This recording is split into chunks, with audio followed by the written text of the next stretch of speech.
मैं कतई हिंदू नहीं हूँ। हमने बोला, पहले ही बोला मैंने, मैं हिंदू नहीं हूँ। हम लोग संविधान को मानने वाले लोग, हम लोग इंसान हैं। सबसे बड़ा धर्म है इंसानियत का, इंसानियत को मानने वाले लोग हैं हम लोग। लाखन सिंह हिंदू नहीं है। लाखन सिंह हिंदू नहीं है, लाखन सिंह इंसान है, इंसानियत की बात करता है कि हिंदुत्व के अंदर गैर बराबरी है, हिंदुत्व के अंदर जातिवाद है। आज हिंदू के नाम पर इकट्ठा किया जाता है और दलितों की स्थिति क्या है? अब एक लड़के सुसाइड कर लिया, दलितों की स्थिति क्या है? टी शर्ट पहनने पर जो है दलितों को मार दिया गया। दलितों की स्थिति क्या है कि घोड़ी पर चढ़ने पर दलितों को पीटा गया। अभी मध्य प्रदेश 21 तारीख को दलितों की स्थिति क्या है कि वहां पर पानी भरने गए तो दलितों को पीटा गया। दलितों की स्थिति क्या है कि यहाँ पर परीक्षा से लौट रहे 6 नंबर आ गए तो दलितों को पीटा गया। ये हिंदू राष्ट्र है? यहाँ पर क्या है, दलित युवक की पत्नी घर में घुसकर दलितों को पीटा जा रहा है। ये हिंदू राष्ट्र है? ये देखिए हिंदू राष्ट्र कितना, ये लखनऊ पुश्तैनी मकान पे दलितों को कब्जा किया जा रहा है, ये हिंदू राष्ट्र है। ये देखिए राशन की दुकान पर राशन लेने गए, दलितों को जाति सूचक गालियां दी गई, ये हिंदू राष्ट्र है। ये आप ये देखिए, यहाँ पर मजदूरी मांगने पर हमारी हत्या कर दी जा रही है। टी शर्ट पहनने पर, मजदूरी मांगने पर नेता रिबन काटे दलित के तो पीट दिया गया। तो ये हिंदू राष्ट्र की कल्पना जो लोग लेकर चल रहे हैं, उसके अंदर दलितों की स्थिति भयावह है। मैं ऐसा मानता हूं कि उन्होंने पूरे देश के दलितों का सिर नीचे किया है। हमारे गवई साहब ने जो काम किया, बी आर गवई साहब ने, अब तो मैं समझता हूं कि हमारे मन में से एक इज्जत जो थी ना, वो कहीं ना कहीं बहुत बड़े पैमाने पर कम हुई। जो इज्जत हम उनके लिए लड़े, क्या इज्जत कम कर दी? हम इज्जत कम ऐसे कर दी कि हम लोग उनके लिए लड़े। एक प्रोटेस्ट हुआ, आंदोलन, जब जूता कांड हुआ पूरे वर्ल्ड के अंदर फेमस हुआ, और हम जैसे लोग जो लगातार जो मूवमेंट पे लड़ाई लड़ रहे थे, मैं समझ रहा हूँ कि उन लोगों ने बड़े पैमाने रोड पर उतरे। आज गवई साहब ने जाके अपने पूरे परिवार के साथ वो नतमस्तक कर दिया। वो हिंदू राष्ट्र की कल्पना कर रहे हैं वो लोग, उनके पास अगर नतमस्तक होंगे तो मैं ऐसा मानता हूँ कि इस देश के अंदर दलितों का कहीं ना कहीं वो दलितों को मैसेज दिया गया, बाबा के द्वारा दलितों को मैसेज दिया गया, बेटा कितना मर्जी फटफड़ा लो, कि आप कितना मर्जी ऊपर उठ जाओ, जब आप के जज जो सुप्रीम जज हैं वो हमारे पैरों में पड़े हैं। तो ये मैसेज दिया जा रहा है। और गवई साहब ने, मैं समझता हूँ कि वो सारा दलितों का मनोबल कम करने का काम किया। हिंदू राष्ट्र बनवाने गए थे? बिल्कुल हिंदू राष्ट्र बनवाने, जब जो बाबा धीरेन्द्र शास्त्री है वो हिंदू राष्ट्र का समर्थक है और तमाम बाबा हिंदू राष्ट्र के समर्थक हैं। अब ये बाबा हमारे गवई साहब उनके पैर छूएंगे, परिवार के साथ पटका पहनेंगे, तो वो हिंदू राष्ट्र की जो कल्पना है, मैं समझता हूँ उसको मजबूत करने गए हैं। तो अम्बेडकरवादी हैं, बौद्धिस्ट। मैं ऐसा मानता हूँ कि ये ना बौद्धिस्ट है, क्योंकि बौद्धिस्ट लोग कभी ऐसा नहीं करते। अम्बेडकरवादी लोग तो कतई नहीं कर सकता, वो मरना पसंद करेगा लेकिन झुकना पसंद नहीं करेगा। और ये जो बी आर गवई साहब हैं, बी आर गवई साहब तो जो एक अम्बेडकरवादी बौद्धिस्ट अपना वो क्या क्या तबका दे रहे थे और बोल रहे थे कि बुद्धों की बात कर रहे थे। और आज क्या हुआ, आज एक चंद, मैं समझता हूँ कि हो सकता है राज्यसभा सीट अपनी पक्की करने गए हो, और मुझे पूरी उम्मीद है बेशक शास्त्री से मिलना अपराध है? नहीं, धीरेन्द्र शास्त्री से मिलना अपराध, मैं समझता हूँ कि विचारधारा की लड़ाई तो देश में चल रही है, और जब विचारधारा की लड़ाई चल रही है उस विचारधारा के अंदर मिलना एक ऑफिशियली हमें भी कोई ना कोई मिल जाता है, लेकिन मिलकर अपने तक से रखना, वहाँ पर नतमस्तक होना, उस फोटो को वायरल करवाना, मैं समझता हूँ कि एक बड़े पैमाने पर दलितों का सर नीचे किया गया है। धीरेन्द्र शास्त्री संविधान बदलने की बात करते हैं, मुसलमानों के खिलाफ बोलते हैं, सनातन धर्म की स्थापना करना चाहते हैं, संविधान बदलना चाहते हैं, तो फिर क्या गवई साहब का भी इसमें सहयोग रहेगा? मैं कह रहा हूँ कि 100% सहयोग हो चुका है। उनके बच्चे का, उनकी वाइफ का सहयोग हो चुका है, पूरा परिवार नतमस्तक हुआ है। वहाँ पर कोई अकेले नतमस्तक नहीं हुए, या किसी कोई कार्यक्रम लगा हो, जो आपने बात कही, कोई कार्यक्रम लगा हो जिस कार्यक्रम के अंदर अचानक मिलना हो गया हो, वो ऐसा भी नहीं था। वो स्पेशल वहाँ गए हैं और जाकर अपने परिवार को लेके गए हैं, और परिवार को ले जाने के बाद उन्होंने नतमस्तक किया, दलितों की बात को नीचे किया। और जो बौद्धिस्ट अम्बेडकरवादी जो लोग अपने आप को बोल रहे हैं वो लोग झूठे हैं, ये गवई साहब झूठे हैं। बाबा ने तो बड़ा विरोध किया था गवई साहब का कुछ दिनों पहले। ये बात हमें समझ में आ गई कि बाबा विरोध कर रहा है, ये बात गवई साहब को समझ में नहीं आई कि गवई साहब के ऊपर जूता उछाला जा रहा है। यही बाबा बड़े पैमाने विरोध कर रहे हैं और उसी बाबा के पैर छूने खुद नहीं पूरे परिवार को लेकर जा रहे हैं। मैं ऐसा मानता हूं कि जो गवई साहब है उन्होंने हिंदू धर्म के मतलब जो कल्पना वो लेकर चल रहे हैं बाबा, उनके अंदर कहीं ना कहीं जो कहते हैं ना कि बीज को पानी देने का काम किया है। और दलितों को जो बड़े पैमाने पर दलितों को भी लगेगा, वही बाबा हैं ये जो पर्ची निकालते हैं, ये कैंसर का इलाज कर देते हैं पर्ची से। तो जो चमत्कार, तो बौद्धिस्ट लोग कब से चमत्कार विश्वास करते हैं? ये चमत्कार नहीं है, ये सीट को पक्का करने के लिए। इन्होंने बोला मैं राजनीति में नहीं आऊंगा, मैं गारंटी से बोलता हूँ राजनीति में आएंगे। किनसे?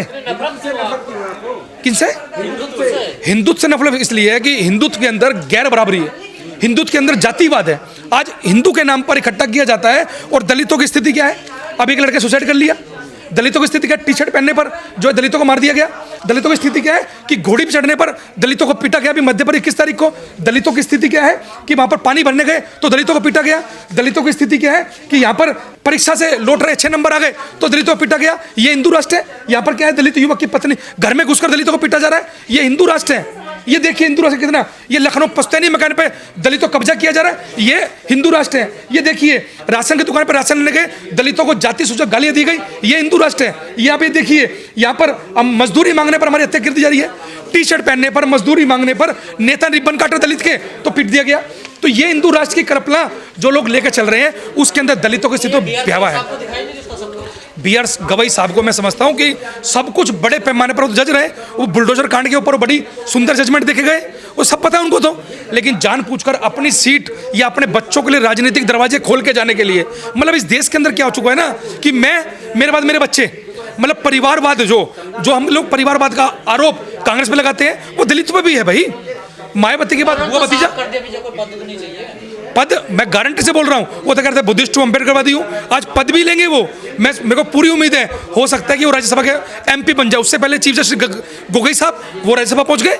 दलितों के लिए एक बड़ा झटका है। मैं समझता हूं कि दलितों के लिए एक बड़ा झटका आप मान सकते हो, लेकिन बड़े पैमाने पर दलित आंदोलनकारी है। अब दलितों को मैं मानता हूं कि दलितों को जो जज हैं, जो IAS हैं, IPS हैं, नेता हैं, उनके बहकावे से, उनके छल कपट से बाहर जाना चाहिए। अब हमें उनकी जरूरत नहीं है। जो दलित ग्राउंड पे लीडरशिप कर रहा है, मैं समझता हूं कि दलितों को उनके साथ लगना चाहिए। तो सनातन की जय हो रही है। सनातन की जय कतई नहीं चाहिए। हम सनातन के विरोध में बड़े पैमाने पर थे, हैं और रहेंगे, क्योंकि सनातन के अंदर ही हमें पीटा जा रहा है। आज सबकी बराबरी की बात संविधान करता है तो संविधान की जय बोलो ना भाई। सनातन की जय क्यों हो? सनातन की जय हो गई तो कल को मुस्लिम कहेगा भाई इसकी जय, कल तो क्रिश्चियन कहेगा उसकी जय। अरे हम इस देश के अंदर तमाम जाति धर्म के लोग मिलके क्यों नहीं सकते? संविधान की जय क्यों नहीं बोल सकते? तो ये सनातन की जय बोलने वाले लोगों से हमें सख्त नफरत है, क्योंकि वो गैर बराबरी पर टिकी है। क्या कहना चाहोगे BR गवई साहब? मैं BR गवई साहब से बोलना चाहता हूं, BR गवई साहब और तमाम जो आने वाले समय के हमारे जज हैं, IAS IPS हैं, उनसे बोलना चाहता हूं कि आप लोगों की कोई बकत मैं समझता हूं आज समाज के अंदर बची नहीं है, और ना आने वाले समय के अंदर जो लोग इस तरह की हरकत करेंगे उनकी बकत बचने वाली है। आप लोगों को बड़े पैमाने पर समझना होगा, सोचना पड़ेगा। और हम लोग कड़ी निंदा करते हैं और विरोध भी करते हैं। हम लोग आपके लड़े थे, हम लोग रोड पर उतरे थे, हम लोगों ने प्रोटेस्ट किया था, लेकिन आपने वो सारा प्रोटेस्ट वो सबको मट्टी मिला दिया। ये बुद्धिस्ट है, ये अम्बेडकरवादी है। हम लोग खंडन करते हैं ऐसे अम्बेडकरवादी का। मैं कतई हिंदू नहीं हूँ, हमने बोला, पहले ही बोला मैंने, मैं हिंदू नहीं हूँ। हम लोग संविधान को मानने वाले लोग, हम लोग इंसान हैं। सबसे बड़ा धर्म है इंसानियत का, इंसानियत को मानने वाले लोग हैं हम लोग। लाखन सिंह हिंदू नहीं है। लाखन सिंह हिंदू नहीं है, लाखन सिंह इंसान है, इंसानियत की बात करता है। समस्या बहुत बड़े पैमाने पर है। जो जहां मूर्तियां टूट रही हैं या एट्रोसिटी हो रही है, जिनके ऊपर एट्रोसिटी हो रही है, अब ये घटना घटी थी उत्तर प्रदेश के अंदर एटा के अंदर घटना घटी। एटा के अंदर ढकपुरा गांव था, तो ढकपुरा गांव के अंदर वहां पर दलितों की बारात को रोक लिया गया। हम लोग स्वयं, संजीव साहब भी थे, तमाम साथी थे हम लोग, कम से कम हम लोग दिल्ली से 6 से 7 गाड़ी लेके उनके गांव में पहुंचे। रात को लगभग 7-8 बज गए। हमने उनसे कहा कि भाई हम आपका केस डिस्ट्रिक्ट कोर्ट से लेके और सुप्रीम कोर्ट तक लड़ने के लिए तैयार है लीगल तौर पर, और आपके साथ जो घटना घटी है यहाँ पर हम लोग समाज को इकट्ठा करते हैं और हम लोग बड़ी पंचायत का आह्वान करते हैं। तो वो लोग बोलते हैं कि सर आप तो चले जाओगे, ये ठाकुरों गांव है और ठाकुर दोबारा आकर अत्याचार करेगा। तो हमने उनको बहुत हिम्मत दी, बहुत ताकत दी, लेकिन उसके बावजूद भी वो व्यक्ति लड़ नहीं पाए। तो ऐसी घटना बड़े पैमाने पर भी देखने को मिल रही है। लेकिन जहां पर लोगों ने एक्सेप्ट कर लिया, अभी आप लोगों ने देखा होगा हिसार के अंदर एक जन्मदिन मनाने पर पुलिस के द्वारा एक बच्चे को मार दिया गया। हम लोग हिसार पहुंचे तो हिसार के ऊपर हमने रोड पर अर्धनग्न होकर हमने प्रोटेस्ट किया। अर्धनग्न होकर प्रोटेस्ट किया। प्रोटेस्ट के बाद हमने पीड़ित परिवार से बोला कि आपका केस हम लोग लड़ने के लिए तैयार है, क्या आप साथ आने के लिए तैयार हो? तो पीड़ित परिवार ने बोला कि जहां तक आप जाओगे हम तैयार हैं। तो मैं बता दूं, उनका केस हम लोग चंडीगढ़ हाईकोर्ट के अंदर फ्री में लड़ रहे हैं। तो जो व्यक्ति हमारे तक आने के लिए तैयार है, हम उसी का लड़ पाएंगे। अभी एक व्यक्ति गुजरात के अंदर, गुजरात जहां पर नरेंद्र मोदी खुद 15 साल CM रहे हैं और आज भारत के प्रधानमंत्री हैं, उस गुजरात के अंदर एक टीचर जिनका नाम कन्हैयालाल बैरवा है, सरकारी टीचर, नोट ए प्राइवेट स्कूल में टीचर है, सरकारी स्कूल में टीचर है। वो लिखित में उस व्यक्ति को ये बोला गया कि आप दलित कम्युनिटी से आते हैं, वो व्यक्ति दलित के अंदर वाल्मीकि जाति से था, तो लिखित में किसने ऑर्डर किया? सीनियर ने ऑर्डर किया कि ये वाल्मीकि चूड़ा है, आप इस मटके से पानी नहीं पी सकते, आपके लिए मटका अलग है। उसकी फोटो खींची, वो व्यक्ति डिस्ट्रिक्ट कोर्ट गया, डिस्ट्रिक्ट कोर्ट में आंख बंद करके, जो भी चर्चा चल रही थी ना कोर्टों की, आंख बंद करके फैसला दे दिया उसके खिलाफ। वो व्यक्ति हाई कोर्ट गया और हाई कोर्ट ने एक तरफा बिना सुने उसके खिलाफ ऑर्डर कर दिया। वो व्यक्ति दिल्ली के तमाम जितने भी दलितों के मंत्री हैं वो उन तक पहुंचा, लेकिन उसकी अखबार में कटी छवि कि उस व्यक्ति को 150 किलोमीटर तक किसी ने मकान किराए पर नहीं दिया। और ये खबर चकी कि एक सरकारी टीचर को एक मटका छूने दिया जा रहा, जिस गुजरात के अंदर बाबा साहब डॉक्टर अम्बेडकर को पानी पीने नहीं दिया गया, मटका छूने दिया गया, उसी गुजरात के अंदर ये घटना लेटेस्ट है। फिर हम लोगों ने जब अखबार में पढ़ा, उसको ढूंढा, और ढूंढने के बाद हम गुजरात नहीं गए, हमने ढूंढा, बुलाया, और बुलाने के बाद आज संजीव कुमार साहब के दस्ता में सुप्रीम कोर्ट के अंदर हम फ्री ऑफ कॉस्ट लड़ रहे हैं। तो जो आपने सवाल किया कि जो व्यक्ति लड़ना चाहता है उसके लिए हम लोग रोड से भी तैयार हैं। जैसे बताया, हिसार के अंदर हम लोगों ने अर्धनगर होकर प्रोटेस्ट किया, उसके बाद हम लोग सुप्रीम कोर्ट में लड़ रहे हैं। बुलंदशहर की घटना पे हम लोग पहुंचे, वहां पर तमाम तरीके से एट्रोसिटी, आप लोग जानते हैं, व्यक्ति को थार गाड़ी ने कुचल दिया। हम घर पे गए उनके, हमने बड़ी मिन्नतें करी, हमें मिन्नतें करनी पड़ती है, अपने लोगों से मिन्नतें करनी पड़ती है कि भाई आप अपने केस को लड़ो, हम हिम्मत देते हैं। लेकिन इस देश के अंदर जातिवाद इतने बड़े पैमाने पर है कि दलित जल्दी से हिम्मत जुटा नहीं पाता, क्योंकि वो कहते हैं आप दिल्ली से हो, आप लोग निकल जाओ, लेकिन गांव में हमें रहना, गांव में फिर पीटेंगे। समझौता कराने के लिए दबाव डाला जा रहा है, समझौता कराने, एक तो पीटा। आपने ऊना कांड देखा हो गुजरात के अंदर, गुजरात के अंदर ऊना कांड हुआ, वहां पर दलितों को बुलेरो में बांध के पीटा, चलो पीट दिया, तो दलित क्या करेगा? आंदोलन करेगा। तो दलित ने इस जंतर मंतर पर प्रोटेस्ट किया, जंतर मंतर पर आंदोलन किया। तो जब दलित आंदोलन कर रहा था, तो इसी करनी सेना ने, उसी करनी सेना दलितों को फिर पीटा। मतलब वो पीट में रहे हैं और रोने भी नहीं दे रहे, चिल्लाने भी नहीं दे रहे, वो प्रोटेस्ट करने भी नहीं दे रहे। तो गांवों की स्थिति ऐसी भयावह है कि हम लोग जहां जहां पर इंसिडेंट हो रहा है भारत के अंदर, वहां पर हम लोग पहुंच रहे हैं, और पहुंच के फिजिकली भी उनको हौसला हिम्मत दे रहे हैं कि हम लोग लड़ाई लड़ने के तैयार है। लेकिन दलितों पर इतना प्रेशर है कि वो लड़ाई लड़ना भी नहीं, लड़ना चाहता है लेकिन लड़ नहीं पा रहा। काम कर रहे हैं इंडियन दलित फोरम, मैंने बताया कि हाल के अंदर 5 जनवरी 2025 को हम लोगों ने उद्घाटन किया, और तमाम तरीके से जितने भी इस देश के अंदर जो एट्रोसिटी हो या तमाम मामलों पर हम लोग अपनी आवाज को बुलंद तरीके से रख पा रहे हैं, संविधान के दायरे में रख पा रहे हैं।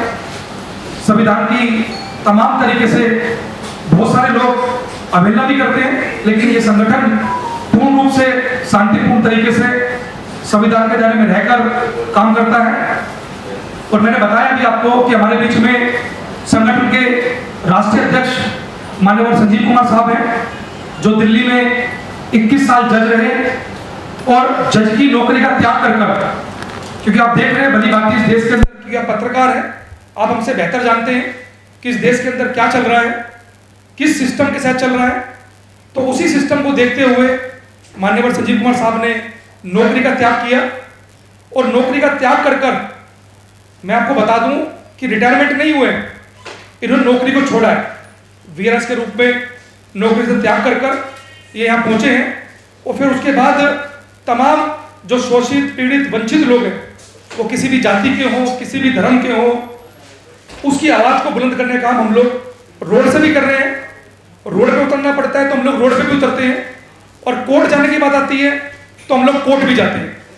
हम लोग अभी सुप्रीम कोर्ट के अंदर भी, दिल्ली हाई कोर्ट के अंदर भी, चंडीगढ़ हाई कोर्ट के अंदर भी तमाम तरीके से हम लोग लोगों की आवाज़ को उठा रहे हैं, वो भी फ्री ऑफ कॉस्ट, बिना पैसे लिए, बिना चंदा लिए हम लोग रोड से भी लड़ रहे हैं और कोर्ट से भी लड़ रहे हैं। जो इंडियन दलित फोरम के बैनर के नीचे आप आज प्रेस कॉन्फ्रेंस देख रहे हैं, मैं जयकुश उर्फ लाखन सिंह उसका राष्ट्रीय महासचिव हूँ, और आज मैं चाहूँगा कि अब ये प्रेस कॉन्फ्रेंस आयोजित की जाए। तो आपको मैं भली बात बता चुका कि ऊपर बैनर के अंदर भी तमाम मुद्दे निर्धारित किए गए हैं, और एट्रोसिटी के मामले पे आप जानते हैं पूरे देश के अंदर एट्रोसिटी क्या हाल है, उसकी विस्तारित चर्चा आपके माध्यम से हम लोग चाहते हैं पूरा देश उससे अवगत हो। आज उसकी तैयारी इस प्रेस कॉन्फ्रेंस के माध्यम से हम लोग करने जा रहे हैं।